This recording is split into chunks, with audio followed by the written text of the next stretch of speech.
Over 72 hours, I travelled through the centre of Australia, exploring Uluru, Kata Tjuta and Kings Canyon.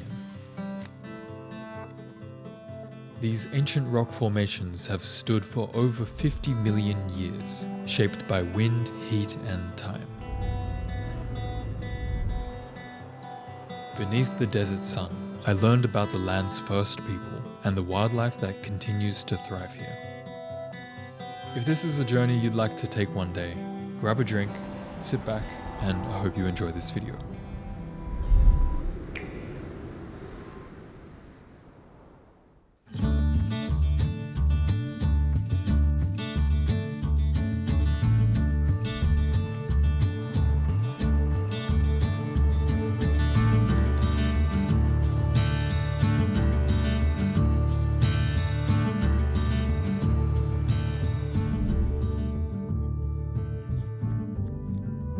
Mountains over there, Uluru over there. It's actually crazy. You can't really tell the scale of how tall these things are until you're next to them because there's nothing to compare it to, but whoa. Also it's really hot because it's a desert.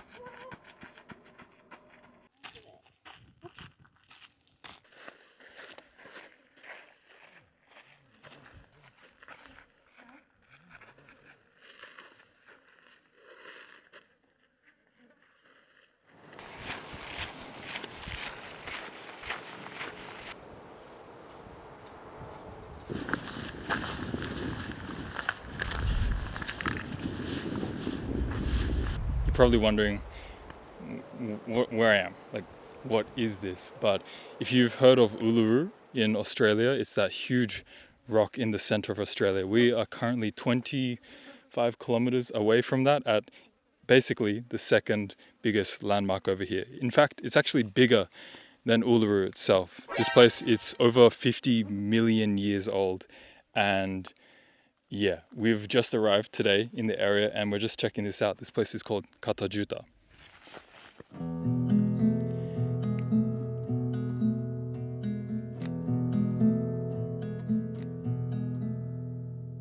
Okay, so come check this out. Essentially, we're at the entrance of this area over here. Two huge rock formations. I don't exactly know where the largest part of this Kata Tjuta area is, but it's 550 meters tall, which makes it taller than things like the Eiffel Tower, for instance, or Tokyo Tower, which is actually kind of crazy. Like looking at the formations now, it doesn't feel like we're on Earth, something like you'd probably see on Mars, perhaps. But just, yeah, look at all this red rock. I'm assuming it's just like iron and stuff everywhere. Like, they're so crazy. The color is incredible.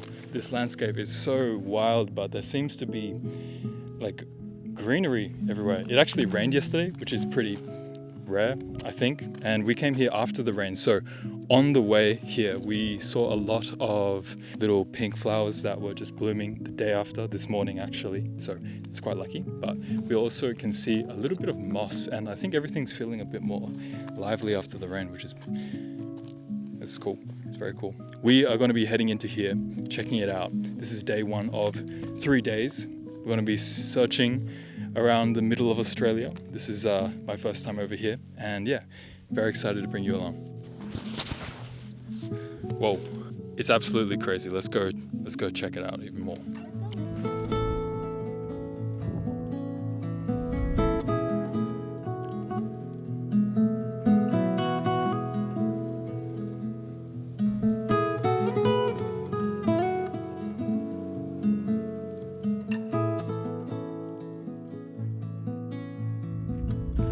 Unfortunately, I don't have too much time around the area as we're in a group tour kind of situation, but Yeah, wow, we've got an hour to explore this area before heading over to watch it with the sunset, which I'm very excited for. But what I can notice here is just like the sheer amount of rocks, but then there's also a lot of shrubbery, very harsh shrubbery, tough stuff that can just survive the droughts.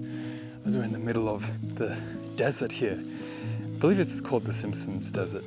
And yeah, amazing. I'm just like looking at the skyscraper walls over here on my side with huge holes in them. It's just so crazy. I wish I had more time, to be honest, so I could just slowly capture it how I usually like to. But yeah, that's the current situation, and I'm sure to try to take some photos. So if I take any good ones, I'll leave them up on the screen.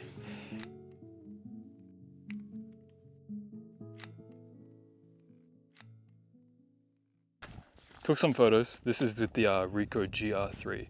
It's a new camera I have. This one's a little bit faulty though, but you know, it's still working. It's pretty cool. Nice to have a little camera with me just to capture these like big moments without having to hold anything too much. Yeah, I guess we've got to get going. Let's check out the sunset.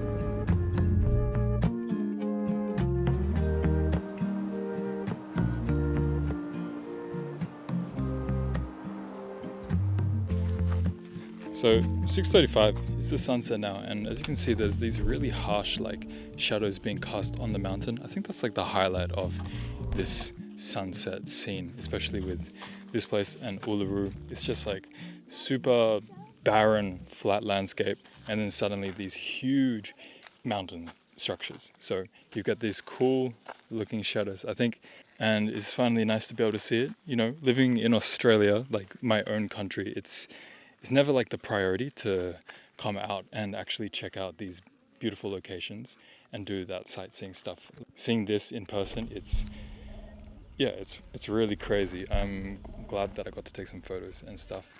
Still got like another 30 minutes of sunset. I'm assuming this is gonna go like bright red or something with that red rock, and it's much cooler now, which is so pleasant because it was really hot just before. But yeah, let's check out that sunset.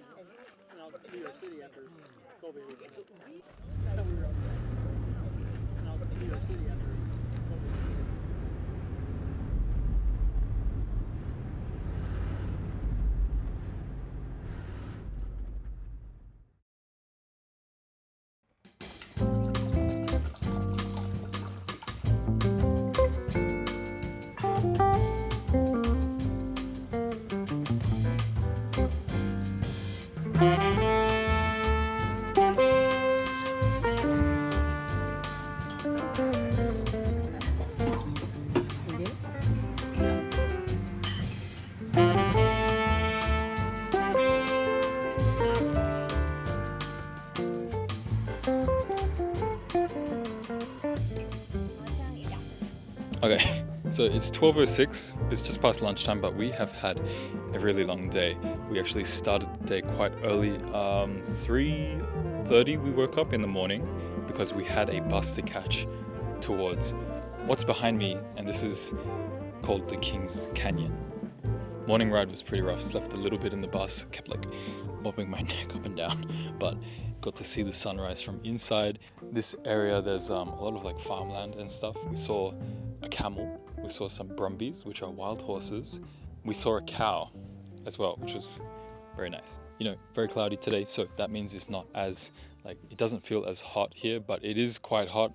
I mean, the UV index is 8, the temperature is still above 30, and pretty warm.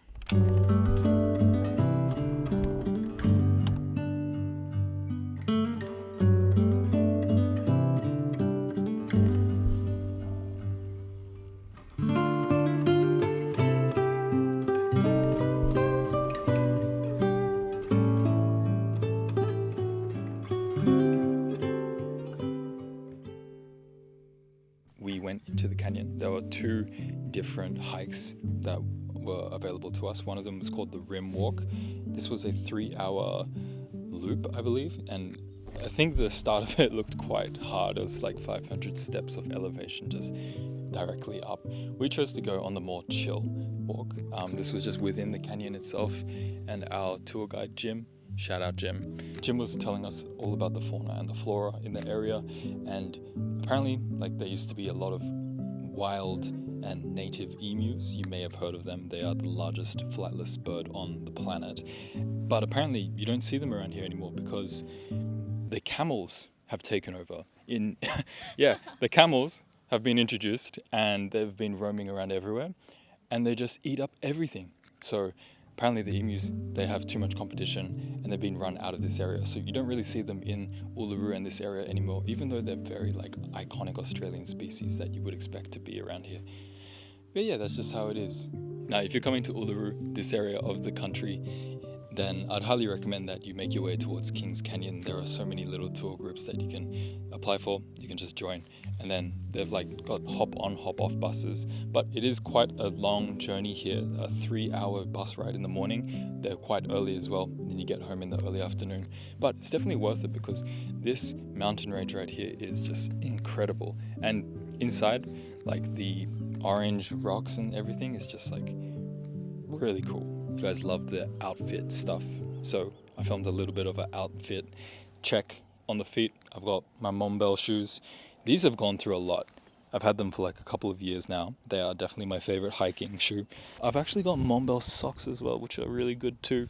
And then on the bottoms here, these are also my favorite little trekking shorts. They're pants by Gromichi in collaboration with Andwanda, if you guys know about them. Super cool because they actually just fold up into my back pocket, which is like my favorite thing ever. A really lightweight UV protection Mombel top here, which is essential because like I mentioned, it is UV index of like 8 to 10 over here, which is ridiculously hot. I don't want to get skin cancer or anything, so yeah. Then of course, little bandana, Capital, glasses, Oakley. Yeah, that's pretty much it, I think. We just had lunch, chicken palmy. Amazing. And a crispy cold beer, which is just super nice to have after like a little walk. Yeah, anyway, we're going to chill out for a bit and then head back. Not too sure what we're going to get up to this afternoon, but yeah, day 2.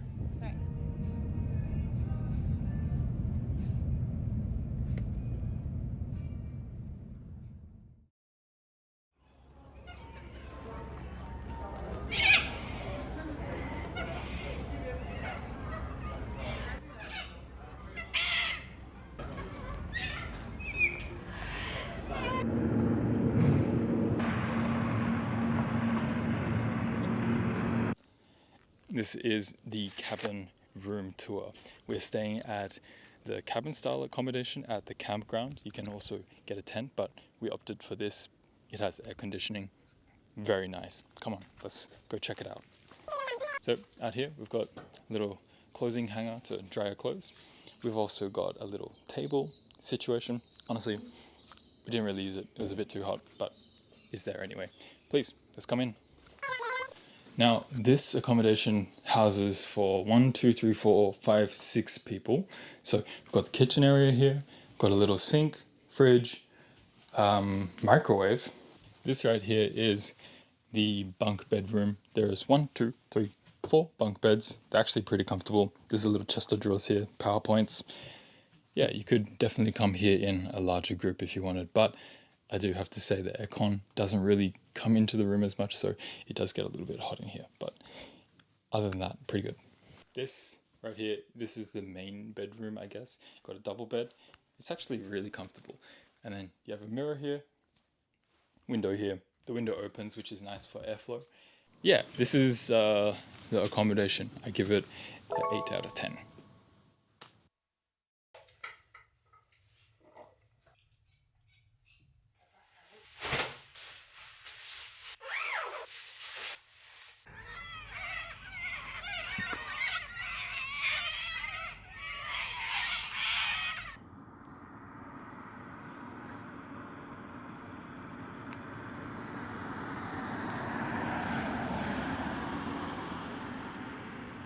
It's 5:15. We're going to be picked up in a second because we're heading to Uluru to see the sunset and sunrise. A little bit cold, to be honest, but hopefully we get some nice sunrise light because it's a bit cloudy and I'm kind of worried. But let's see.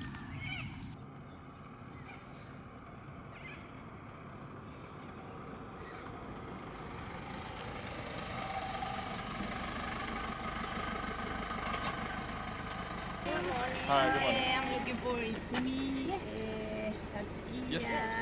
And also this section of the rock is the most sacred site, so we're gonna be further away. We cannot take pictures in almost all the northeast side of the rock. So I always say this is a good start to warm up the body. We wanna do it fast because after we finish that section, we're gonna go way closer to the rock. We're gonna visit some caves, so we wanna spend more time on the other side of the rock. So after we finish this northeast side, we start exploring the west side of the rock, where we have the Mala Walk. So over there we're gonna see one of the most famous caves of Uluru. Start going a little bit closer into the rock, and after this walk, the Mala Walk, we are gonna do a path at the night.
I'm actually quite amazed with how large this structure is for it to be a one whole rock compared to Kata Tjuta, which is like multiple different rocks. It's crazy. You know, learning about how the rock formed and over time just with water and sediment it really compacted and it came out of like the ground essentially.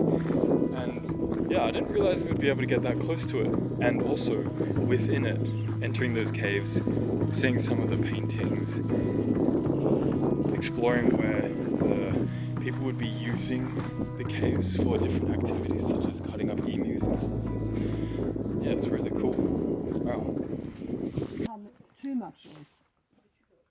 If it's too much, you can give me back.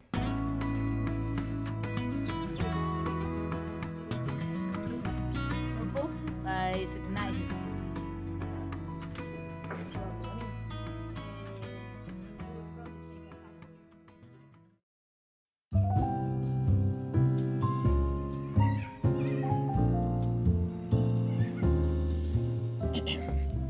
It's 2:17 and we got back maybe like a couple hours ago. We've been just relaxing because Uluru, that base walk around the whole thing was quite tiring, especially towards the end when it got a lot sunnier, but I thought I'd just talk about it a little bit because yeah, what an experience. Firstly, I mentioned this about the other place, Kata Tjuta. I think that the size of it is actually deceivingly like big because there's nothing around it that gives you perspective of the actual size of the rock formation. Because you look from it afar and you're like, wow, yeah, that's pretty big. And then you get closer to it and then just like, you have to like tilt your neck like this to see the top. And I mentioned that Uluru, it's taller than the Eiffel Tower. So putting that in perspective, when I was standing under it, there was definitely parts of the rock formation where I was kind of like, okay, yeah, that makes sense. This definitely is much taller than I would have actually expected it to be. Because like you see it on photos and stuff, but yeah, when you see it in real life, it actually is really big. Now, as I mentioned, we did a big loop around Uluru. I think this is a very common tour thing. If you come over here, you can actually just head over there by yourself and do it by yourself. But I would highly recommend that you do it with a tour group, because the tour guide, they'll be able to tell you a lot of interesting facts about the actual rock formation and how the indigenous people interacted with the area for hunting and for also gathering of plants and as a water hole. In particular, it was a very spiritual place for them, landmark for sure. This place, Kata Tjuta, and there's also one more, but these three main locations, and Kings Canyon, I guess, as well, they're definitely big sites that I would highly recommend if you come around to this area of town. Now, over the 72 hours that we have been here, I think we've been incredibly lucky with the weather. It's gotten hot now, but we did the base walk while it was still in the morning. Very nice overcast temperature, so yeah, I successfully have not got sunburned at all, which is really, really nice. I forgot to wear sunscreen today actually, so I was a bit worried, but yeah, I'm safe. It's been a great experience. I've been hanging out with my family and we've just been having a good old time. I've also been playing around with this new camera that I got, the Ricoh GR3. This, I've actually had a few issues with this. I might try to get a replacement. It's a little bit broken, but taking pictures again just with like a little point and shoot, it's been a fun vibe.